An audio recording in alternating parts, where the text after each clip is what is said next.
Okay, so as you guys have probably heard on the live, we had some generator issues. Now, you guys probably heard that from last time. If you guys are not familiar with these generators, you probably want to get familiar with them or find a good technician that can work on them for a reasonable price. Because if you don't, you're going to spend thousands of dollars for them just trying to diagnose something that you probably can do yourself. Most handy people can do it, but I wanted to talk a little bit about it. So first off, the generator. So basically I had to take the whole top cover off. This thing's been overheating, and what happens is this little light down here flashes. Well, with that flash, it's only flashing once, saying it's an over temp, which if you see here, high temp, one flash. There's more other out there, and when it hits the service required 3 flashes, you can go into diagnostic mode, and it's actually going to tell you a little bit more about it through some blinks and stuff. But because it's only flashing one, we know it's overheating. We had problems on the way home with this. So basically what I did was I tore it apart, cleaned it up really good, checked the fluids, made sure everything was good. Everything's perfect. Like I can't figure out what's going on with it. So as I was running it, did some work to it, took the sensor out. So temp sensor is one of them that people talk about is going bad. So I pulled that out.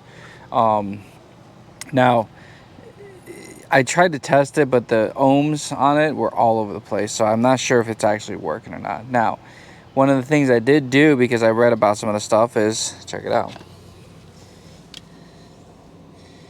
We had added a fan. Now, traditionally back here,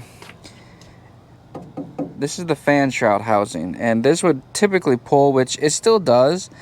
But from what I've heard is because of humid, hot temperatures like what's down here in Florida and Alabama, it gets really hot and it doesn't cool very well. So we had an electric fan and we tapped it into this light up here. So this light turns on when the generator runs. So what we did, I still have to try to figure out how I'm going to get this wire down. But for right now, because we are actually heading out west for a trip, and it's actually a work trip, but I fed that down there just for right now. I got it all hooked up. It actually helped. For the most part, it ran the generator a little bit longer and kept it cooler, but I think the meter, the sensor's throwing off like the wrong code, because the way this temperature sensor works is it gives you a resistance value according to what the temperature of that is. So the higher the temperature, the lower the resistance. And there was a few times it was dropping down in the 3s. Typically, I think it's supposed to be about 52 from what I've read on some of the other people's posts. So it very well could be that. That's going to be the first thing we're going to change. That was about $67 from the local Cummins dealer, which these are Cummins motors. So, yeah, we're going to get that changed out and see how it does. We'll bring it back to you guys and let you guys know how it went and go from there. But we are actually heading out to our facility out in Salt Lake City, and we're going to be doing some work out there for a few weeks.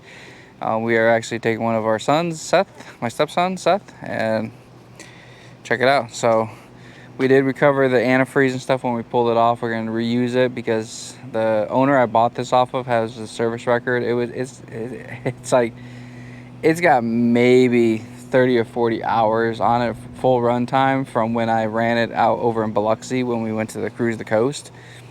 So no reason getting rid of it. It's like super clean. It hasn't been ran a lot, so this thing's only got 532 hours on the meter here. So yeah, I guess once we get this fixed, I'm hoping it fixes it, doesn't cause any problems, because on the way home it was super hot. It's warming up today. We actually dropped the temperature on the RV right now, and we're bringing the temperature way down just in case it doesn't work and we have to go, because we do have to get out there. And then I'm going to look into a new solution to try to power the air conditioners. So much later. Okay, sorry for the noise, everybody, but so we had to stop. Our generator's been acting up. So since the last trip on Tennessee, we've been having problems with it. So I pulled over, I took it apart. We're in the process of changing the thermostat. Jess is actually coming down right now. She ran over to Tractor Supply to get some RTV. Well, in the meantime, give you some background on this. It was like yesterday, it worked great for about 2 hours almost. No issues. Last night we stopped. It wouldn't run more than 10 minutes. So I was trying to, it was like just rack my brain. I couldn't sleep at all. So started up this morning. Ran great for about an hour and then started acting up again.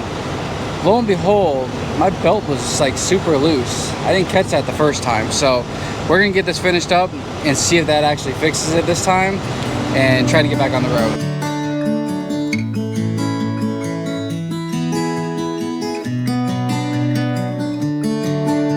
Despite our best efforts, including tightening the belt, it continued to overheat. The relentless heat added to the challenge, making our travel less comfortable. But we didn't let this minor setback dampen our spirits. We continued on, determined to reach the beauty that awaited us in Utah. As we climbed higher in elevation, something wonderful happened. The outside temperature began to drop, offering us a much-needed respite from the heat.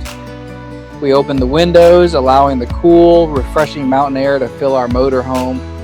It was like nature's own air conditioning, and it made the rest of our journey into Salt Lake City a pleasant and scenic drive. Stay tuned as we explore the breathtaking vistas and vibrant culture of Utah. This trip is just getting started, and we can't wait to share every moment with you.